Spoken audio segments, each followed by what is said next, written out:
It's Thursday, Spags. It means Nana Pete might be making an appearance. It means a special guest might be joining us on the show as well. Yeah, we are going to do the thing we do here on Thursdays where we get one of you guys in on this show to do a low ball lineup with us, as well as build the Thursday night football Vikings Steelers lineup for today. We got a lot to talk about, and Nana Pete better show her ass up after she's on the thumbnail. So let's get that intro and get some Nana Pete in our lives.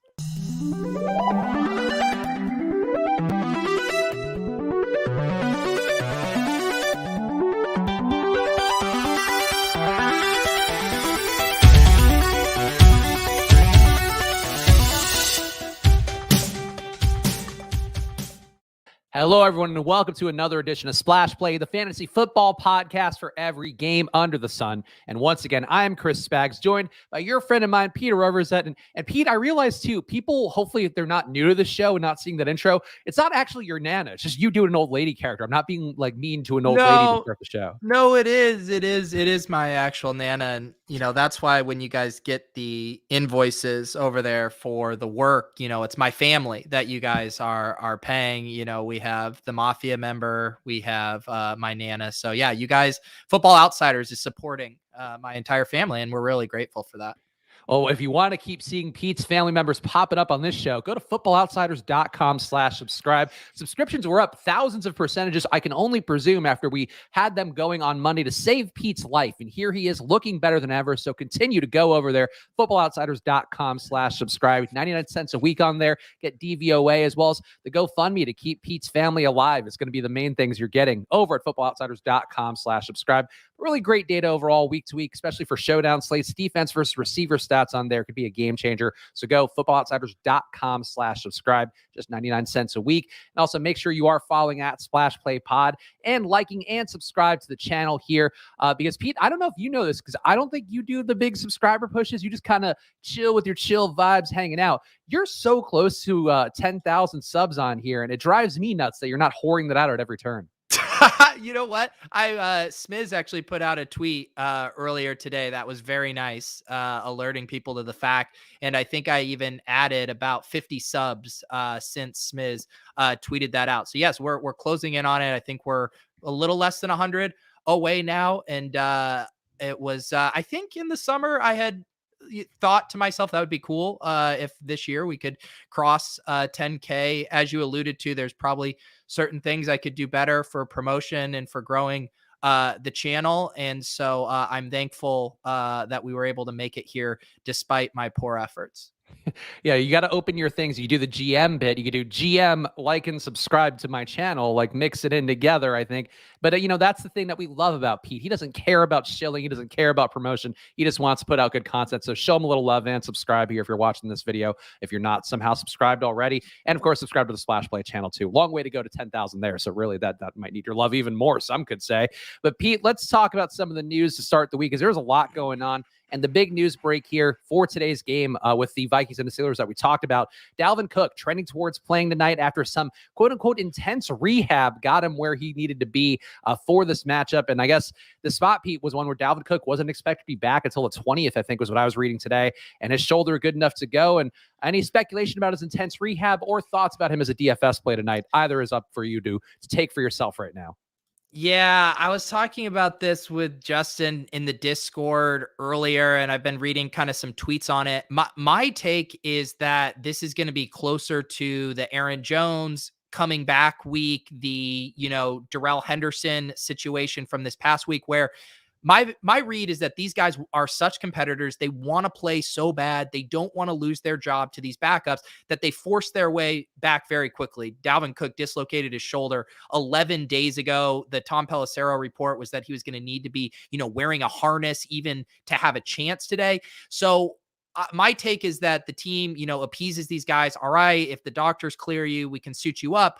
But we're still going to give, Alexander Mattison 75, 80% of the work. And we'll give you 5 or 6 touches, really manage your workload, let you scratch that itch of being a competitor and getting out there. But I'm leaning toward Dalvin Cook being more limited, even if he's active. And for DFS purposes, I'm kind of hoping that's how it plays out. I hope he's active. And then I think I will be overweight on Madison. And if I get burned by a fully, good to go Dalvin Cook, so be it. But I just have a hard time believing that he really could be at full performance. And then I'll also add, there was the Tom Pelissero report earlier this morning that was more optimistic.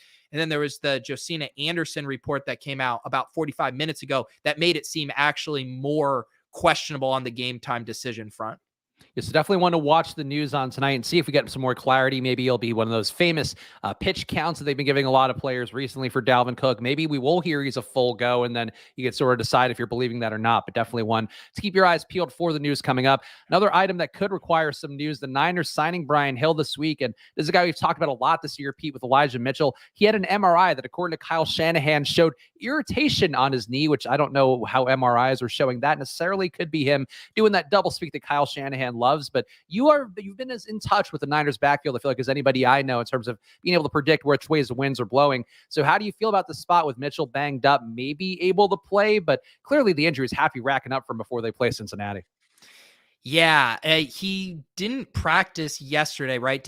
Have we seen a practice report on him today yet? I don't think there's been one out yet because of the West Coast timing.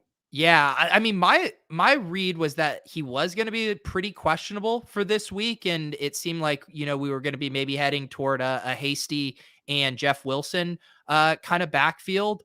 But we've also seen, this I guess goes against my previous point about Dalvin Cook and not rushing him back. Eli Mitchell, they were saying was going to be wrapped up from his finger, surgery or whatever. And then they gave him all kinds of work because the team loves him so much. So this might be a situation where if he's even remotely good to go, the team is going to make sure he's back there just because he's been playing so well. But yeah, for season long stuff, I'd definitely be, I know in one of our high stakes leagues, we took a stab on getting Jeff Wilson just because the risk reward proposition there is just so good. If things break right where Eli doesn't play and then Jeff Wilson, leads the backfield and touches. So I'd be taking stabs there, just knowing that if you get it right, it's going to be a pretty nice reward.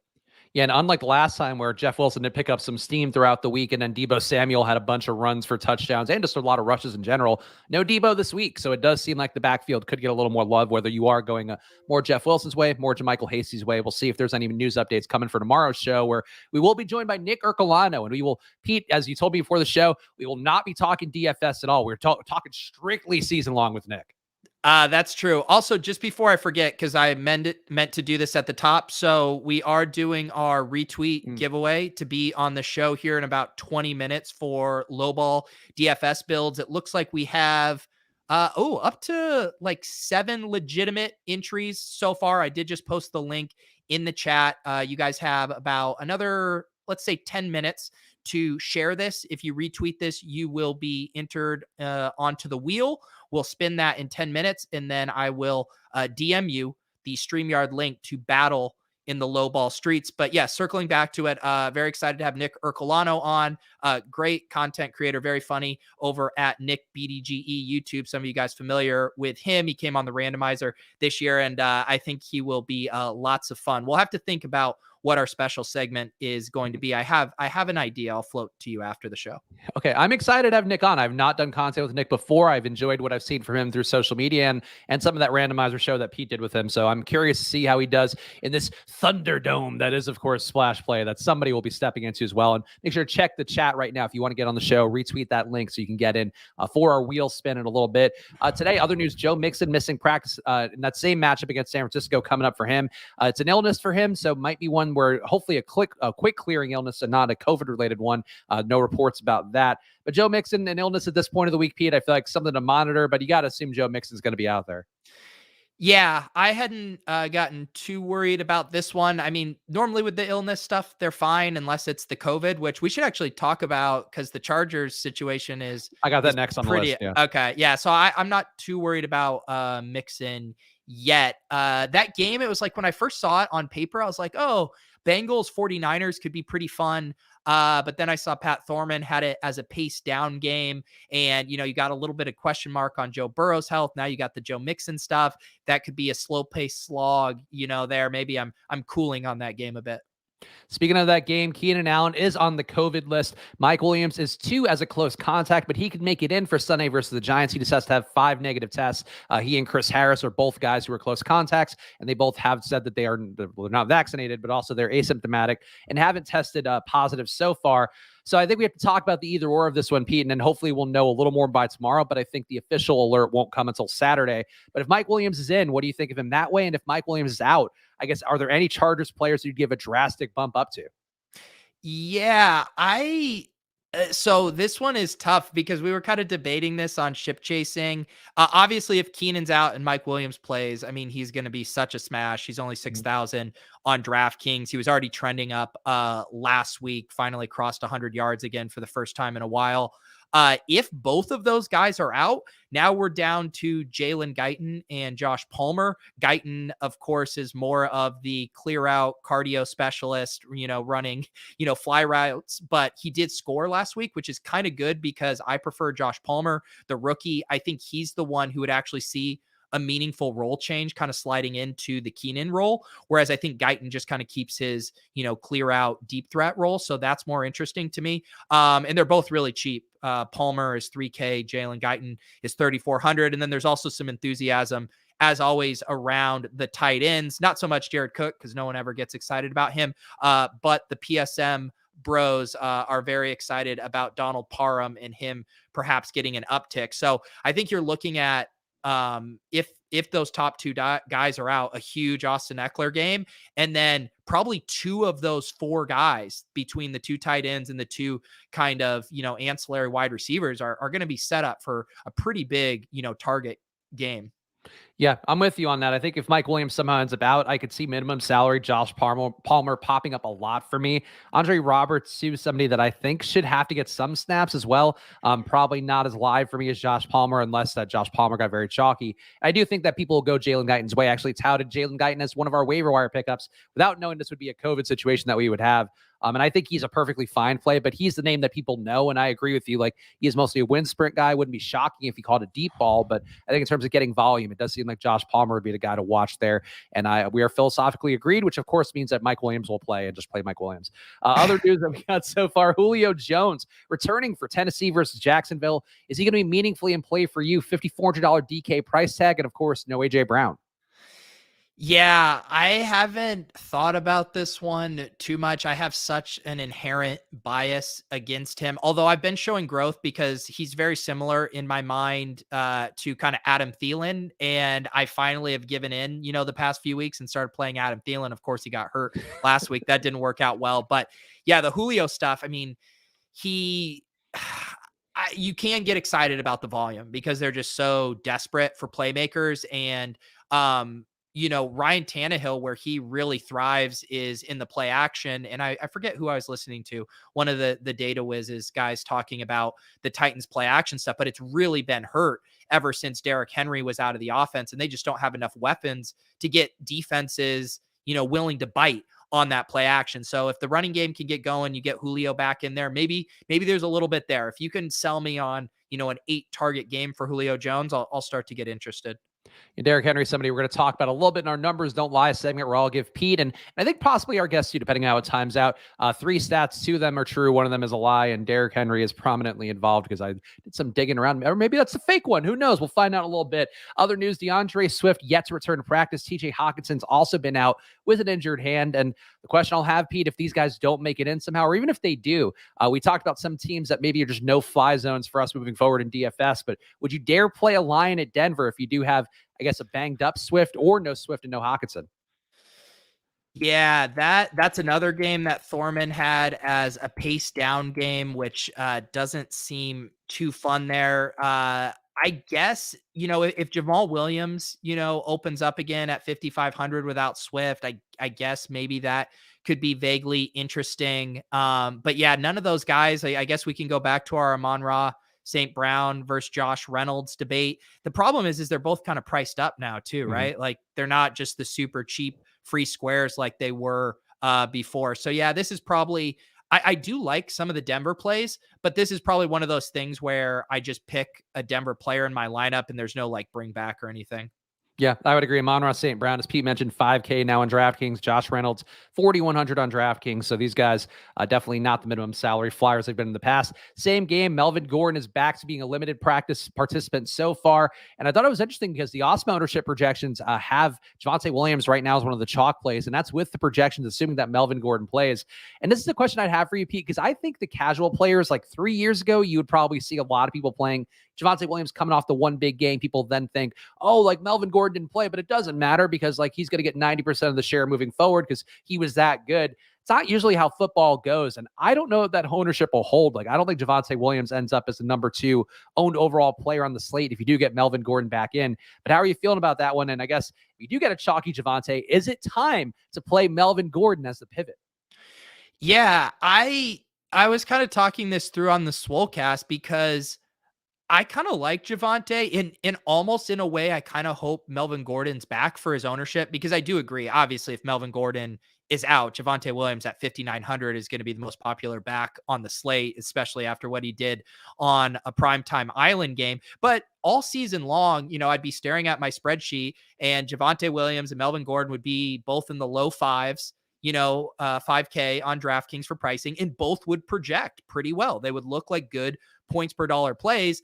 And now he's only a little bit more at 5,900. And maybe the genie can't be put back in the bottle with Javonte's breakout. So to me, I think even if Melvin returns, if they just shift a little bit more work to him, if it goes to like a 65-35 instead of a 50-50, I think he could really pay that off. And it'll be an ownership thing for me ultimately. I mean, if Melvin's back, but Javonte then goes under, say, 10%, I think that starts to get pretty interesting. Similar to kind of the dynamic we saw with AJ Dillon and Aaron Jones, where it's like, yeah, Aaron Jones is back, but they're still using AJ Dillon in a lot of high leverage situations.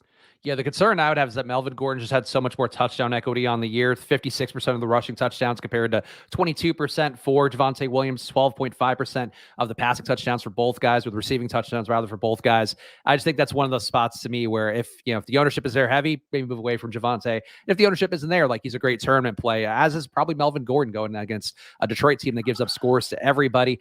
JD McKissic back as a limited participant in practice as well after concussion kept him out. Antonio Gibson's been looking like a monster lately, Pete. I don't know if you are tracking his snap counts too closely, but it was over 55 snaps last game. I think it's been over that the last few weeks. So despite that broken shin that he had earlier in the year, I guess they're just working him into the ground. But spot against Dallas, we got to score some points. So how does McKissic being in or out affect your views on Antonio Gibson and I guess the football team overall?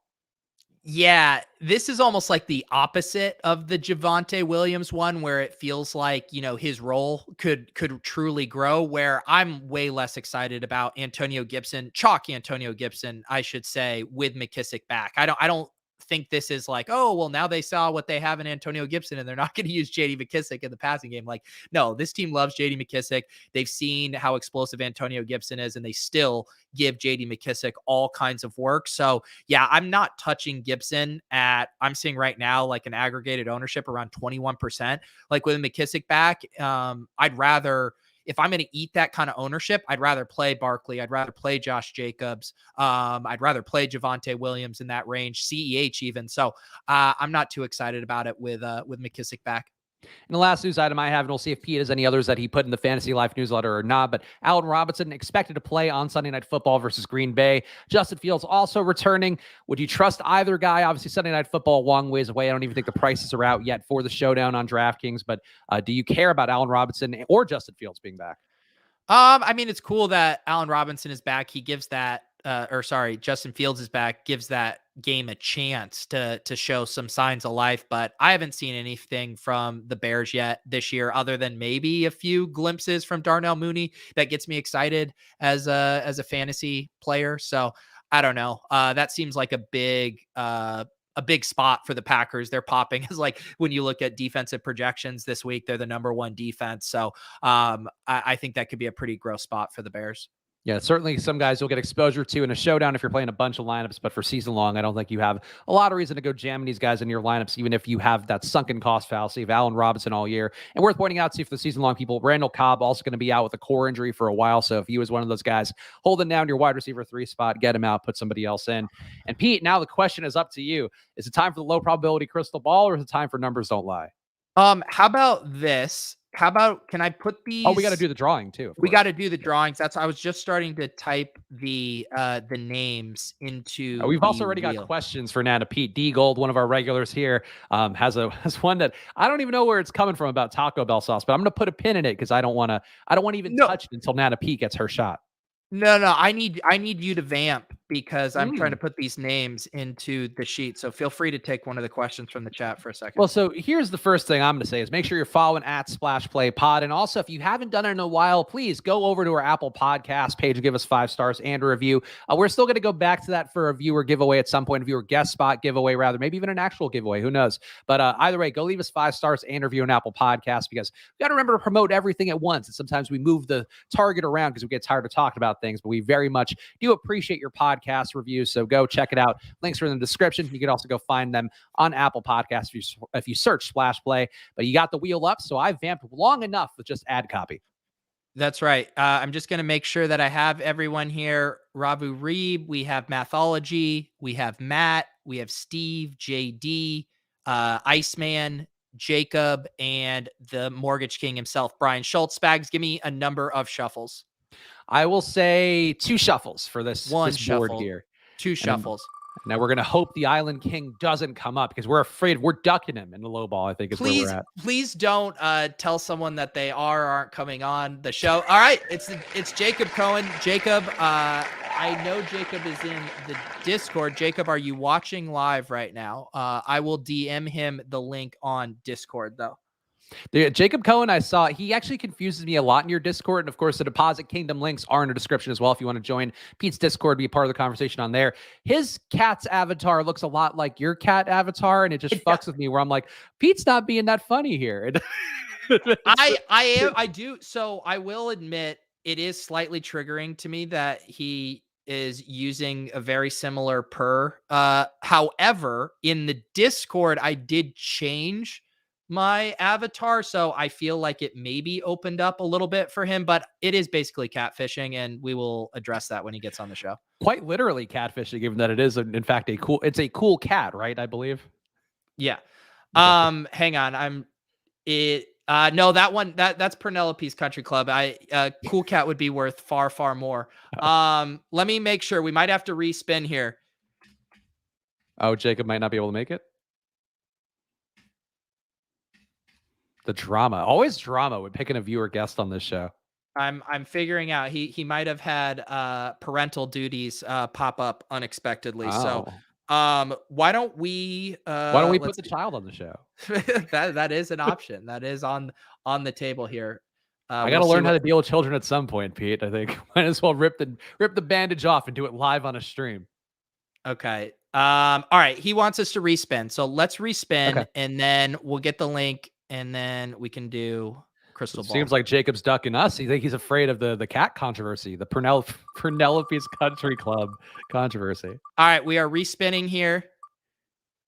I see Matt 43402, who I am not familiar with. I am going to DM you though, Matt, the link, and excited to meet you here in a bit, assuming you're available. So I'm going to send this to you. Oh yeah, Matt. I feel like Matt engages with a good amount of our stuff. So I'm excited to see Matt as well. It does seem like he's got a Celtics logo. So perhaps right in your backyard, Pete. That's right. Should I tell him what, like 7 or 8 minutes?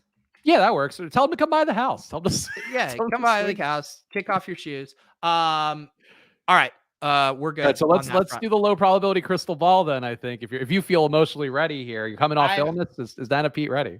I mean, I'm never ready, but sometimes once you just slip on the I will of course put on my shawl to look mysterious and mystical, as I always try to here, but vaguely erotic, like if I were on the cover of a romance novel. That's always my personal goal. There we go. Oh, do you turn because your lights are back there? You don't turn the lights down. I feel like Nana Pete's presence drives the lights in your background down slightly. I don't touch a thing, Spags. Should I go to? Is purple a more mystical color for me? Do I look more wise? You have such beautiful skin that no matter what, you look so beautiful, Spags. Oh, okay. So you must not have gotten into character yet, given that you're being nice. But let's do it, of course, at it's time where we are going to look into our low probability crystal balls and take a glimpse into the future of some things that could happen. Sometimes very well thought out bets, sometimes things that we're winging left and right, talking about gibblers and such. And of course, it wouldn't be possible. The word for our good friend Nana Pete. I see something in the chat that's very disturbing to me. Someone says, "Get me on the show." The sense of entitlement from these chat rats is offensive to me. There's very strict rules for how you get on the show. Spags, I would say they're very clearly explained, and yet people seem to not understand how it works. Devin saying he sent you St. Elmo sauce, and yet I see nothing in my crystal ball indicating that I got some of that horseradish cocktail sauce. So, what kind of flim flam game are you running over there, Nana Pete? This is very true. Devin sent me some St. Elmo sauce back in 1942. It's, of course, the famous steakhouse in Indianapolis where Peyton Manning will go for a nice shrimp cocktail every now and again. And I'm sure, Spags, if you were to grease the wheels a bit, so to speak, maybe squeeze a little tushy, then maybe you could get a bottle of St. Elmo's as well. Well, what my crystal ball tells me is that when you were a younger woman, you used to take St. Elmo sauce, put a little dab on your finger, and then put it right in Jamar Chase's bunghole so that he could keep an erection for a longer period of time. What Jamar and I did with that sauce stays between Jamar and I, but let's just say we went through a bottle a week. Just dipping your gibblers in it left and right, one can only presume. You don't need a crystal ball to see that one. But Nana Pete, obviously you're on the thumbnail here, so I feel like perhaps you would want to go first. It's so hard for me to do this now. The expectations are through the roof. People want my analysis on derrieres across the league, and I get it. There's lots of nice looking butts. I must say, one Mr. Corduro Patterson, they talk about his skill set being a Swiss Army knife of sorts. Well, the things you could do with that butt is almost as versatile as a Swiss Army knife itself, Spags. I'd open up. Would you dare to list some of the things that you could do with his butt? Because there's so many of them, a multitude, some could say, in my crystal ball. Please list at least 5 things you could do with Cordell Patterson's buttocks. Yes, for sure. Number one, you could balance a low probability crystal ball. It would simply rest on the curvature of his big butt. You could take a bottle of St. Elmo sauce and open it between his crack. You could take one of those, whatever those things magicians have, they're long handkerchief. I think it's a handkerchief, and you could keep pulling it out of his butt forever because it would be deep within the recesses. That's how cavernous it is in there. You could also you could draw in permanent marker an eyeball on each cheek, and then basically do a puppet show where you're basically on the other side of Mr. Patterson, and then you're kind of pulling the butt cheeks apart to pretend like it's talking. I mean, that could be very fun for everyone. Our pal Hayden Wiggs would love that, an Ace Ventura fan. Exactly. We're all draw inspiration from some places. I remember watching Ace Ventura on a projector in the schoolyard in 1932. Jim Carrey was a generational talent, and I appreciate his work. The Truman Show always makes me cry. It's hit so close to home, Spag. Sometimes I feel like I'm living in a simulation of sorts. Perhaps one where a cavernous asshole is a positive, I think is the simulation you're living in, which does not true up with my reality. I'm sorry. Sometimes I feel like I now dominate this segment, and for better or worse, this is a partnership. This is something we do together, and I suppose it would behoove me to let you talk. Who do you see in your crystal ball, little spaggies, in your flat buttocks? To be clear, my buttocks are in fact not flat. I have a full Italian derriere, which we can talk about Show more. me your ass right now if it's so robust, because every time I've ever heard you talk, all I've ever thought is this boy must have the flattest ass I've ever heard. So show me this juicy ass of yours, because I don't fucking buy it. People, Kyle Davis saying, prove it's not flat. This is not people calling this premium content. And then our pal Brian said that he buys your content in OnlyGrants. And quite frankly, Nana Pete, I shan't be going that direction. Show the dumpy now. Will not. I will show my ass in a different way by providing a pic here from my crystal ball. When did you become a prude? You little It's more that I don't want perverted. to upset the setup here with my enormous butt cheeks, my Nicki Minaj style butt cheeks that could take over and knock down everything on the desk. I'm so disappointed in you. If the people wanted to see my ass, I would show it to them once I hit 10,000 subs, of course. That's yes. If Pete can hit 10,000 subs throughout the course of this show, I will twerk for the end of Splash Play today for Nana Pete's enjoyment as well as everybody else's consternation out there. But I do have a low probability pick. It's hard, yes, of course. You wrote something down that you need to recite verbatim for this segment. Go ahead. Instead of really showing us your cute little flat butt. It's more of a note item here that I have Tom Brady. We're looking at season-long props, looking at longer-term probability plays that are still low probability. Tom Brady, minus 110 to be the passing yards leader. Currently sits at 37.71. My eyes are up here. Stop reading the teleprompter, Spags. What if I were to tell you, Nana Pete, that Tom Brady is 4 games up in the NFC South and also has a chance to not be in play for that bye week? Perhaps he rests down the stretch. One man who cannot rest down the stretch, young Patrick Mahomes, plus 2,000 to be the passing yards leader, and he has 33.84 for himself. Perhaps regression due, Nana Pete, for Patrick Mahomes to pay some gigantic crystal ball-based dividends. Look at that butt. My God, it's nice. If we're not going to see old Spaggy's flat piece of plywood, then we might as well look at Tom Brady just bursting at the seams in those white pants, and even Bills, I must say. I mean, it's nothing I'm writing letters to Tony about like I did during the war, but it'll do. It'll do. I just wish those sweatpants were more form-fitting. I'm sorry, I digress. Bill Belichick built more like SpongeBob, I'd say, but Tom Brady, now that is an ass that you only get with avocado ice cream.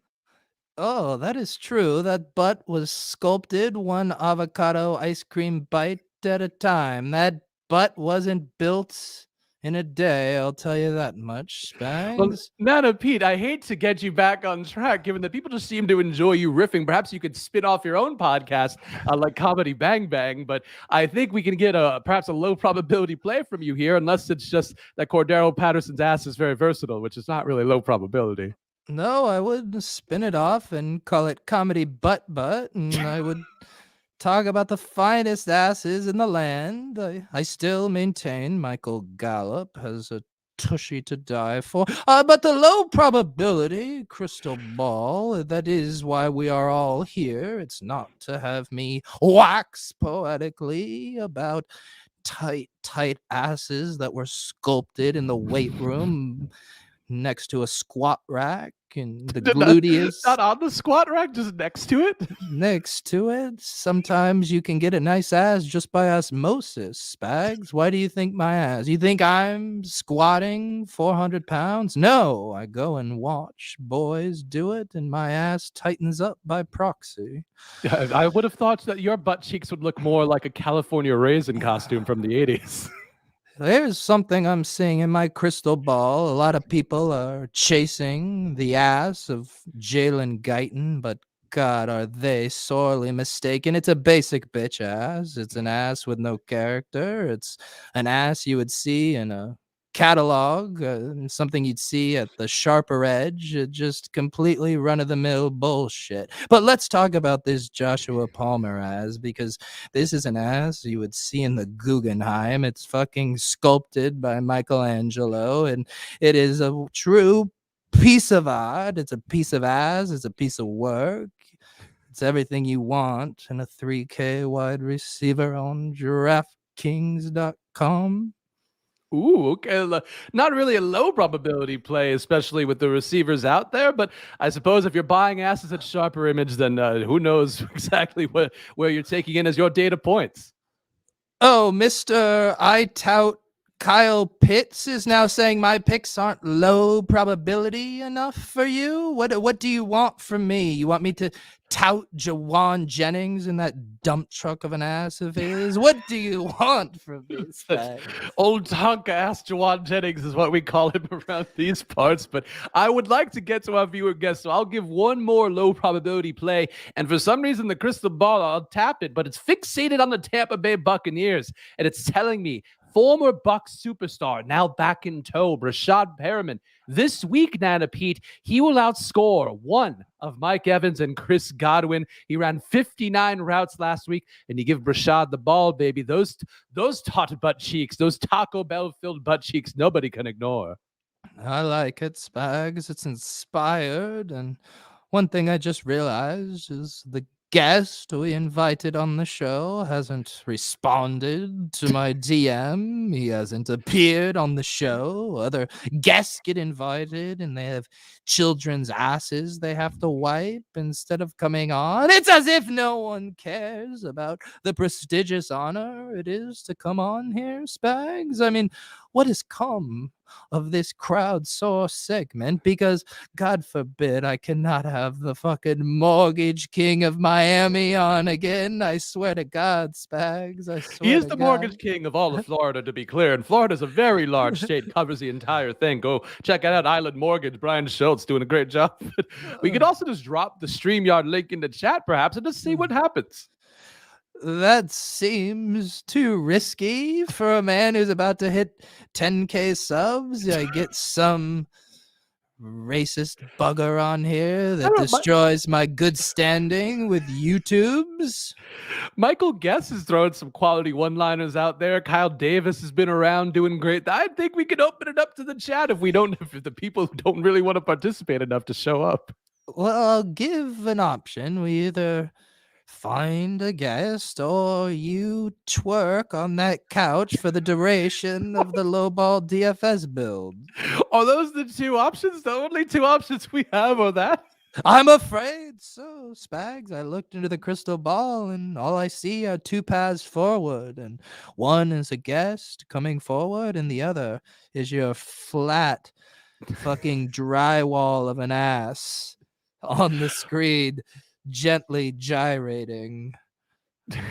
The irony, Nana Pete, is that we've often talked in this house that my girlfriend, who has a large ass, and myself, the large ass, we are clearly going to be locked into large ass children of some sort, and we merely hope that it leads to athletic prowess. A nice high large ass is what you want. Look, I am willing to admit I made a wrong assumption on the depth and concave of your ass. All I'm asking is for you to prove it to me, because until then, that ass is proven flat.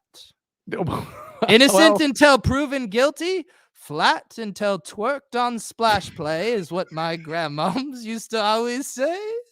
Was that on the family crest? I don't see that in my crystal ball.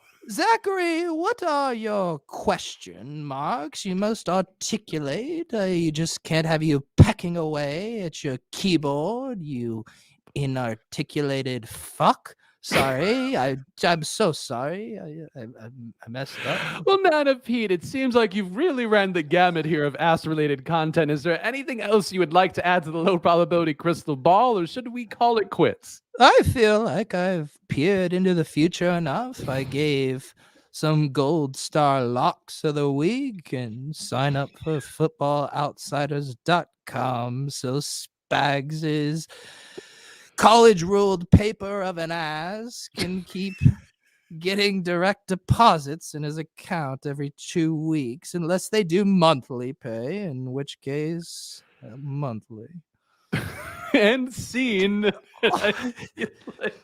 It's Mookie saying, I wonder how many new viewers click on during this segment and never come back. I think there's a decent possibility here. That post ship chasing, ship giving show, a lot of people checking out the show being like, boy, I really enjoyed those guys' banter. And then we did this for 20 minutes. We do really need to find someone to come on the show. I think we have to go spin again. Okay, spin again. I just think throw the link in chat. First person who comes in, they get in. No, because then a bunch of people are going to come in. But they'll be in the green room. It doesn't matter. All right. Yeah. You got to be the bouncer. All right, so let the chat catch up before we drop the link in, so like they can sort of get in position, get their fingers ready. Yeah, the cat's out of the bag. The StreamYard link is in the chat. Oh, okay. All right, so first person to come in, or honestly, the person that you just want to pick, Pete, follow your heart. But I feel like I am going to let a few people come in, and then I want you all to look into the camera, and I'm going to look at you down in the hopper here. No, Mortgage King is here. No. Mortgage King clicked this way too fast. He's gonna have to sit down there with the rest of them. Spags, can you see it? Can you see the hopper in yours? No, actually, I can only see myself and you, unfortunately. Okay, we're gonna go ahead and I'm glad the hopper would be filling up though. At least we found one. Let's do numbers don't lie while we let some people trickle in here. Okay, so there we go. So Pete will play bouncer. We'll do numbers don't lie, where, of course, I lovingly craft 3 stats per week. 2 is true, 1 is a lie. Pete is going to have to guess which one is the fake. Pete, do you feel ready here as you're managing a packed house, I presume, of people on the back end?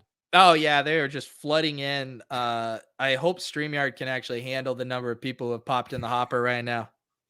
All right, first stat up. T. Higgins and Justin Jefferson both had monster week 13, spurred on by the same 183 air yards thrown each guy's direction. But there was one man who stood above those two as the week 13 king of air yards. That is Elijah Moore. Elijah Moore had 201 air yards against Philly, and his 3 end zone targets were also tied for most in the week.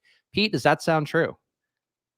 Yes, it does. I know that Elijah Moore led the league in air yards last week. I think that checks out for me.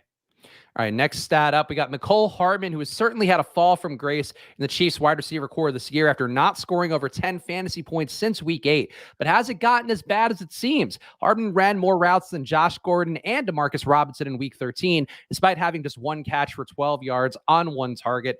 How does that one sound, Nana Pete, or regular Pete? Turkey Pete. I'm going to be completely honest. I heard the part about Nicole Hartman at the top, and then I didn't get it because people are flooding into the hopper now. And now I'm wondering what we're going to do. Okay. Well, we'll figure that out. Nicole Hartman ran more routes than Demarcus Robinson and Josh Gordon and has not scored over 10 fantasy points since week 8. So that's okay. Yeah. I kind of buy that, that he's been on the field a bunch, but not producing. Although I know Pringle's been running more routes than him. So I'll have to think about that one. That might be fishy. And the last one up, Jonathan Taylor is likely to hold down the 2021 rushing title with 1,348 yards, a big gap between him and number 2, Joe Mixon's 978 yards. Would you believe that despite not playing since week 8, Derrick Henry remains number 3 on the year? His 937 yards make it possible he cracks 1,000 yards a season if he does return at some point here, but despite not playing half the year. So there's your last stat. Which one is the false one and which 2 are true? I feel like something weird with that Nicole Hartman one. I'm going to say that one's false. Damn it. You are correct. Nicole Hartman only ran 9 routes and actually 9 snaps in week 13. So he is fully out of the ecosystem. So damn it. I thought I had you with between like the people flooding the chat. I was like, finally, I've not gotten you in this. I feel like for a month straight now. Yeah, I'm on to you. You are. It's good. Yeah, I make no improvements to my game with low ball, and you've somehow completely solved numbers don't lie in a way that really hurts me. All right. So here's the deal, Spags. I need you to weigh in. We Okay. have 3 gentlemen in the hopper right now. There was a 4th, and they bowed out. How do you want to do this? I think we bring all 3 on. Weigh in. We have 3 gentlemen in the hopper right now. We gotta turn the playback off. Party foul. I regret it. Turn the audio off. I never want to hear my neighbor's voice again. Weigh in. We have 3. No, who is this? Playback off. Party foul. Hang on, I'm gonna figure out who it is. No. Boop. I think it might be you, Paul. Oh, Paul. You've brought shame to our family, Paul. Or it might be George. Is it George? Oh. George. Yeah, George is still muted. George, can you unmute yourself? No. Or it might be George. It is George. Oh, George. Yeah, George, you got to turn down your computer audio so we can not hear ourselves. I think you probably have the episode up in another tab. You got to X that out. All right, there we go. This is what happens, guys. Only on Splash Play do you get us hashing these things out, bringing on a bunch of people. You just end up with fucking Brian again. Well, either way, we will do low ball. The Mortgage King is here. The low ball king. George Gettle also here. For a second, I thought it was George Kittle and was greatly confused. Paul's back. All right, how's everybody feeling? Everybody's audio good now? That's the question I have. I believe so. All right, there we go. Paul, you sound good. Are you driving right now? Negative. I am pulled over to be safe. Wow. So you were listening to the show while driving. You heard about this once in a lifetime opportunity to come on the show. You hit an off ramp right there, maybe a little rest stop, and said, "Let's do this." Actually, I think I might have accidentally did it. Somehow my glorious derriere, I think, tapped the screen and a link, and here I am. There you go. Well, we're glad to have you. George, struggling over there. He did just bow out. Mortgage King, how you doing, buddy? I'm doing good, man. Just another day in paradise. So yeah. How's the market looking down there? It's been wild. We got more stuff going on than we know what to do with, but I gotta make time for you guys, I appreciate that. So you guys want to do a 4-man? Are you guys ready? Hopefully, we know the Mortgage King knows the rules. Paul, are you familiar with our low ball competition and what it means to be a part of it? I actually do not. I usually catch Nana Pete most of the time, and I have not heard the low ball before, to be honest with you. Okay. Hey, look, the important thing is you showed up. The best ability is availability. We all know that. Pete, explain to Paul what we're going to do here with our low ball for week 14. So what we're trying to do, Paul, is we're each trying to build the worst possible lineup for week 14, and we go around and do it snake draft style. So once a pick is taken, you can't pick that one for your lineup. And then the other wrinkle is you do have to use at least all of your salary except $500. So you got to get up to $49,500. You can't just pick a bunch of $4,000 players. And then if you try to pick someone who's injured or questionable and they don't play or they don't register a snap, that's a 20-point penalty. So that's our way of making sure people aren't skirting the rules. Does that all check out for you? That sounds like a normal lineup for me, so I think we'll be good. All right. And that low ball. Kyle's saying we're ticked. We're not ticked. We just needed to know what we had to explain. I'm personally delighted by the chaos, and that brings me a lot of joy. No, I'm very excited. I am a little curious what happened with George there. It was an intense few minutes, but hopefully we can. I think he got shamed by the audio thing, which I feel bad about. If George could figure out the audio, we just can't hear. That's like the one thing they used to do in like drive time radio is like turn off your radio, and like now we're dealing with it in our generation. Crazy. So what should we let Paul have first pick since he's coming in pretty blind? Yeah, I think that's fair. Paul won't work the system like that. So Paul, of course, the goal is to build the worst lineup possible. Who would you start it off with? Oh yeah, let me get the share screen here. Yep. Go ahead, Paul. All right. Let's go. I think what we'll do in this situation with this kind of slate, being very interesting and all. I think Nana Pete kind of alluded to somebody I thought might be a good pick for a scenario like this. Even though he is lower priced, I think I'll go ahead and take my first pick as being Mr. Joshua Palmer. Okay. Ooh. All right. This is not the normal line you take in low ball, but I appreciate this. He could certainly airball. But you are gonna have to spend some salary. You're already immediately up to 6K there. But I like the cojones on that pick. Yeah. And a lot of the field who will be owning him heavily will be disappointed to know that he was the number 1 pick in low ball, I'm sure.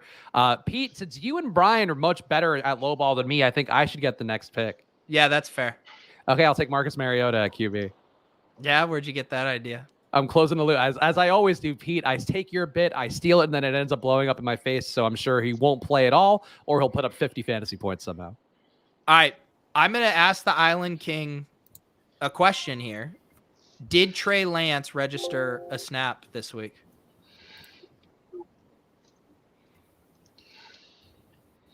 Do we have you, Schultz? He's intimidated. Oh, no. Honestly, I'm not sure.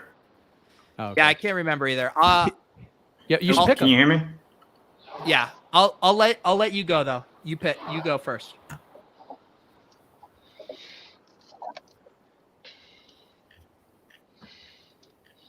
Brian, is your internet struggling today? I think it might be. Yeah. Oh, no. Is it better now? A cursed segment. Who would have thought that No. 50 minutes of Nana Pete talking about my butt cheeks would lead to things falling apart on the show? We hear Am I you back in? intermittently, Can you guys hear but me it now? seems like we're on a lag for you. I've got everything else off the internet. All right, we're gonna give you that the chat is losing You know what? steam here quickly. Make it a 3-man. Paul, you got this. Okay, we're gonna say Brian bye to the bowing mortgage out. A coward's move by Brian, and we all know that he relinquishes the low ball crown. Paul, you are now our low ball king, no matter what you do this week. Well, see, I think what it was is the riveting first pick. Might have the strategy might have possibly made his internet drop out. We never know. I am going to go. I am going to take a different line. I'm not going to mess with the Trey Lance stuff. I'll leave that to Paul if he wants to. I think Davis Mills is a pretty dusty ass play this week here versus Seattle. So I will play Davis Mills. And then as for my next pick, I'm going to choose some salary up on the high end. I think Nick Chubb is too much this week. I'm going to play Nick Chubb here at 7,600. All right, I think that's a reasonable approach there. And also, Trey Lance did not play a snap last week. Okay, yeah, so I'm really even hoping you're going riskier. to pick him. Yeah. All right, for me, I will go. Oh, this guy's on the showdown slate. I will go, and I will not. Like, it's all on the same sheet. I forget to do it. I forget to take him out. I will take a guy that I was surprised to see. I don't know. I guess no. That guy's also on the showdown slate. You're struggling. Paul's better at slating this than I am, apparently, after years and years of doing these shows. I will take a guy in that same game Pete talked about, Tyler Lockett, 6,700. I think it's a DK Metcalf week, or really a nobody week, hopefully, but I will take Tyler Lockett. All right, Lockett. And now we are back to Paul. Paul, you are on the turn here, so you do get 2 picks. All right. What I will do, let's go ahead and slide over to quarterback. Yep.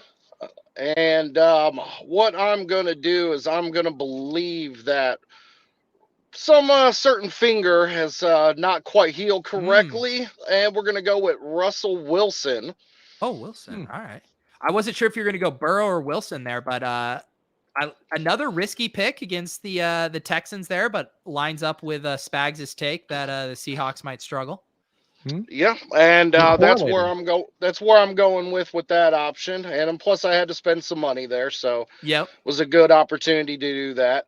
And then also, I am going to take. I believe this running back is going to have a little bit of a tough time this week.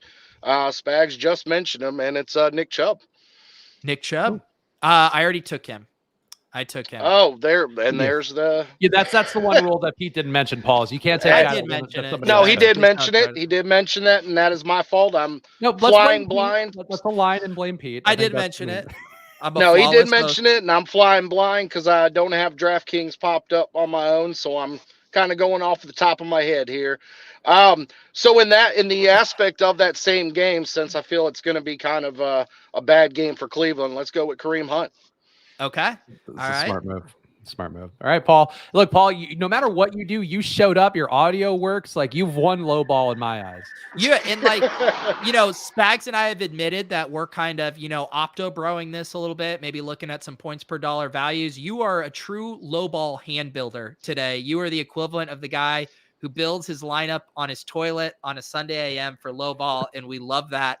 All right, I am going to, or is it? It's back to you, Spags. Sorry, my bad. I will take a guy that has been a low ball staple for a while now, but I'm going to chew up some salary with one Terry McLaurin at 7K. All right, Terry McLaurin, Spags.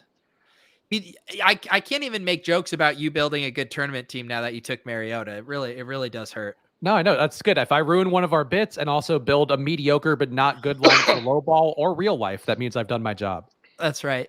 All right, I am going to take I'm going to get my defense out of the way here. I'm going to do the Bills defense. They're cheaper than they normally are, but on the road versus Tampa Bay at 2,700. I think that's a pretty bad spot for them. So I am going to burn my defense there. And I'm also going to correlate it with one of their running backs that looks too expensive, assuming Zach Moss is probably going to be healthy again. I'm going to put Matt Breida in here at 5,300. Okay. Oh, yeah. Matt Breida, certainly the snap count was down with Zach Moss back, so that makes a lot of sense, and I hate you. I will go for my pick. I'll go to a guy that's been running hot the last few weeks. I'm going to hope it comes back down to earth and we get the top buttocks of Jamar Chase popping off. T. Higgins, price tag's up. He'll be my third receiver. All right. I love all three wide receivers you picked up. All have 35-point ceilings. You love to see it. All right. Back to Paul here on the turn. Two more picks for you. All right. Let's see. Still not doing too bad salary-wise, but I think what I'll go ahead and do here is we'll go ahead and go with another receiver. Yep. And what I think I'll do is I'm going to go ahead and attack. Let's go ahead and attack that Seattle-Houston game and go with Brandon Cooks. Okay. All right. This is a classic Spags little mini correlation here in his low ball lineup. Also a classic Spags actual player I would play and fucking lose money on every week. Okay, Paul. And who's your next pick here? And let's go ahead and really stack this game up to be a doozy and one I won't be choosing this Sunday if I'm trying to win. Go to tight end and take Gerald Everett. Yeah, Gerald Everett was basically point shaving last week. Maybe his role diminishes. I like your strategy though of hoping this game fails and going all in on it. Back to Spags here in the middle. So I will take another fine tournament play, a pivot to the very highly owned Leonard Fournette. I'll hope that Ezekiel Elliott continues being dog shit at 7,300 on DK. All right. Gobbling up salary here. There you go, Spags. Nice little mini correlation there with McLaurin. Love that for you. Okay, I'm going to have to start picking some wide receivers at some point. I am going to pick a guy that it's how you got to win low ball. You got to take some risks. Marquise Brown looks a little pricey for his boom bust role here at 6,300. So I'll play the Ravens struggling here on the road in Cleveland this week. Smart move. A lot of snaps for Marquise Brown recently, but we know that doesn't always result in points. And I'm also going to do another very risky pick here, but try to chew up some major salary. We have seen the highs with George Kittle last week, and we have also seen the lows. And I think this 6,900 price tag is a little rich for him here. So I'm going to burn salary here with Kittle and hope I get one of these 2-point games and not the 42.6 point games. I hate that pick. I think it's a terrible one with Deebo Samuel sideline, but I love the pick for me, and that's what matters. Yeah, Deebo Samuel was never mind. I'm not going to argue with this. I'm just going to play my game, and because I always beat you in this contest, so I will take one more. Actually, let's see if this will give me enough money to even get there. I'll take one more salary gobbler, and I'll take a guy who's killed me in my season-long league and embarrassed me at my job because I fucking picked him too high up. Travis Kelce, one more crap week at 7,400 at tight end. I love how you shit on. Kelsey's just a better version of the Kittle play. Yeah, but Tyreek Hill is playing. So they still make up the entirety of the offense. All Yeah, right, they're back both delightful tournament plays. We can all agree there. All right, Paul. All right, let's go ahead and let's see. I got to burn some salary here. Yeah, you're at 6,400 average for your final 4 picks: running back, wide receiver, flex, and defense. And they say DraftKings is so much harder than FanDuel. Oh, good Lord. Let's go with this pick. Let's go ahead and eliminate my second running back spot. And let's go here. Spend some salary, not thinking. I don't know if I trust his knee quite 100%. And honestly, I think some of it is a little bit of coach's speak. But I'm going to go ahead and take Ezekiel Elliott here. Spags just took him, so he's off the board. Oh, my goodness. I guess maybe I should. Great minds think alike. I guess maybe I should actually listen better listen better while I'm on a show. That would probably help some. That's honestly people watching the show too at home. They don't pay attention to us. It's okay. Well, I'm used to the old radio days where you couldn't have your audio turned up too much, like you alluded to before. So I didn't want to blare it over. Really? But all right. Well, since that great pick was also gone, actually, I think a good pick here might also be the chiseled ass of Corduro Patterson. I think this may be a game where he doesn't quite get what his projection's going to be. Unfortunately, as a South Georgia resident, I hear quite a bit about these guys. That's right. All right, who's your next pick here at the turn? All right, Kyle, I do appreciate that comment. I'm sorry, I've never been on a show before, so you're doing great. Honestly, Paul, you're dating each pick. All right, let's go ahead and get rid of my last receiver spot, and let's go to that Chiefs game and go ahead and get rid of. Let's go with Lord Byron Pringle. Okay, so I'm just going to let you know you're going to have to spend a pretty hefty chunk on your final flex spot just at this pace. So get ready for a high-priced option. All right, Spags, back to you here. All right, I will go to a guy that should be back this week, but I think he's now lost his role because the other guys are better. I'm going to take Jeremy McNichols at running back. Okay. And is he sure? Yeah, he's back from concussion protocol. He's practicing, so he should play. Spags, you're in the other direction. You can basically spend as little money as you want here. Oh, I already know how this end is going for me, Pete. All right. I am going to do a wide receiver I think is too high priced. I'm going to do Sammy Watkins, keep stacking up this pretty gross game here. Still means I'm going to have to spend about $5,800. I love this player a lot, but I feel like his role is still not necessarily what we want it to be at the salary. So I'm going to pick Tony Pollard here at 6,400. Oh, leveraging off my Zeke play, huh? Yes. Clever. All right, back to Spags here in the middle. All right, and I will take in my flex position a man who continues to get snaps, a man who is also mostly useless. I will take Chris Myarick for 2,500 at the flex. I think you have to be impressed by this lineup, Pete. I think it's hard to argue. I'm really doing something different this week. It's something, I'll tell you that. All right, Paul, you now have 2 picks to round out your lineup, and you do have to spend on average $77.50. So also just to kind of let you know, say you put the Chargers defense in. Yeah, I can't even spend it all. Yeah, so I think we can have a 1-week moratorium. Paul built from his heart, and I think that's what matters. I agree. We're throwing out the salary cap restraint, but you do have to spend top 2 at a position here to finish out.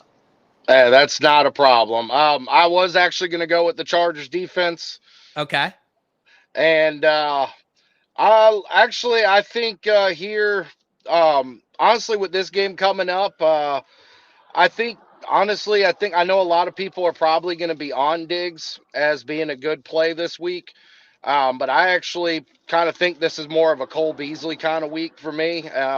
And also Dawson Knox. So Stephon Diggs will be it.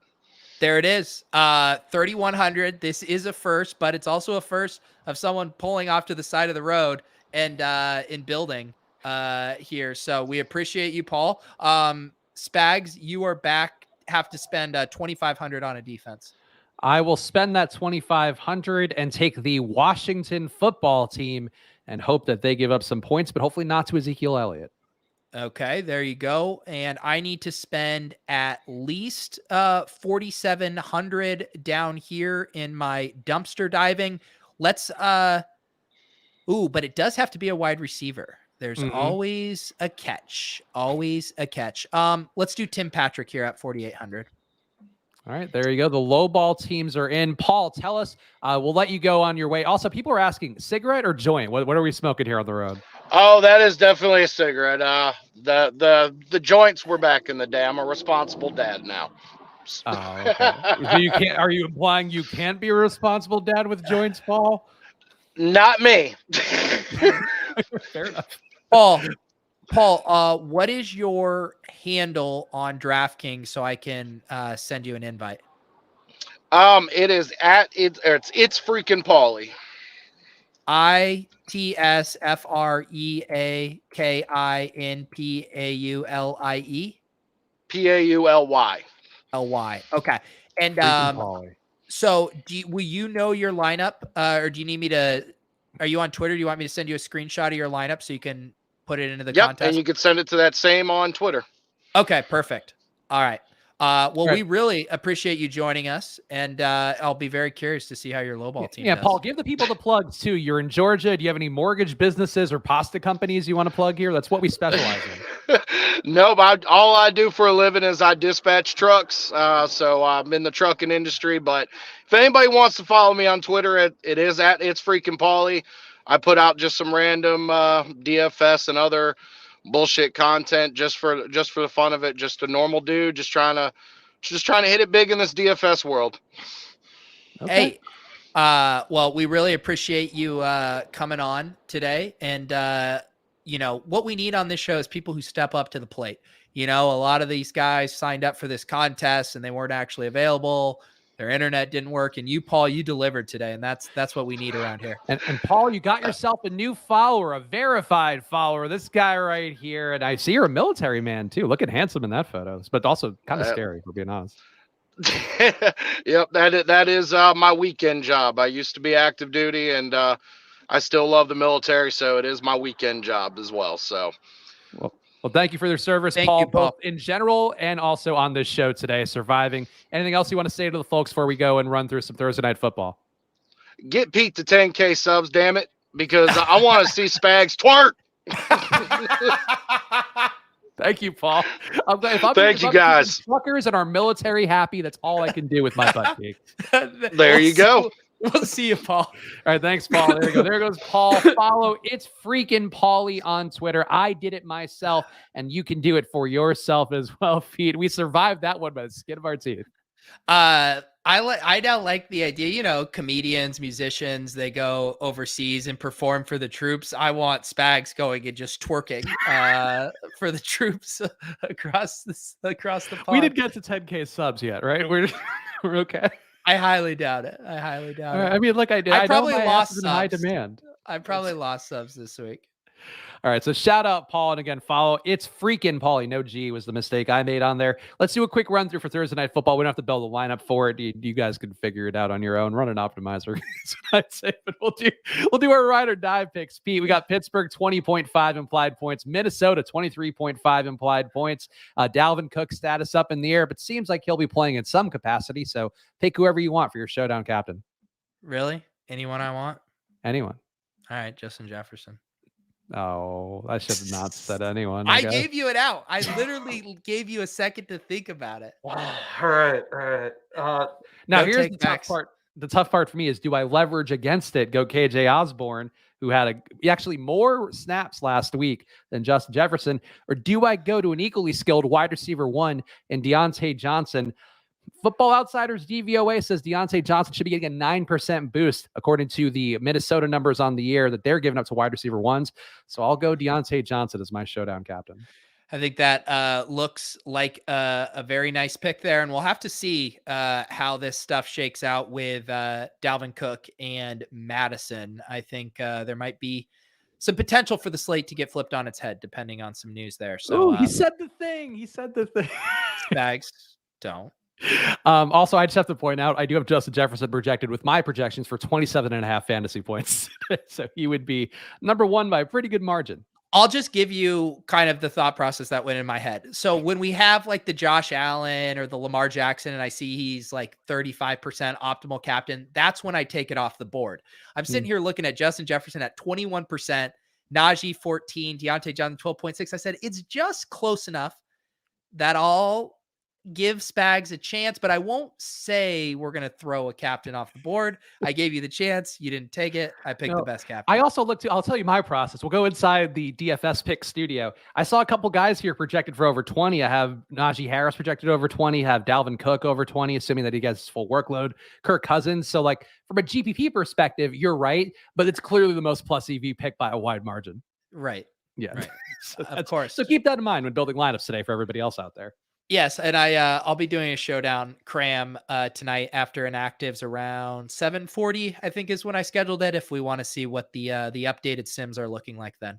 All right, so make sure to subscribe to Pete's channel, please. We're so close to 10K. If he's not at 10K by tomorrow, I'm gonna be very disappointed in Pete specifically, and none of you. You did the best you could, but I appreciate you guys subscribing to Pete's channel, and of course, go subscribe to the Splash Play channel too. It's not just all Pete. Sometimes other channels need some love too. So go check that out on YouTube as well. Make sure to follow at Splash Play Pods. You'll know whenever you get a chance to be a viewer guest here on this show, or just to see when we have new episodes out.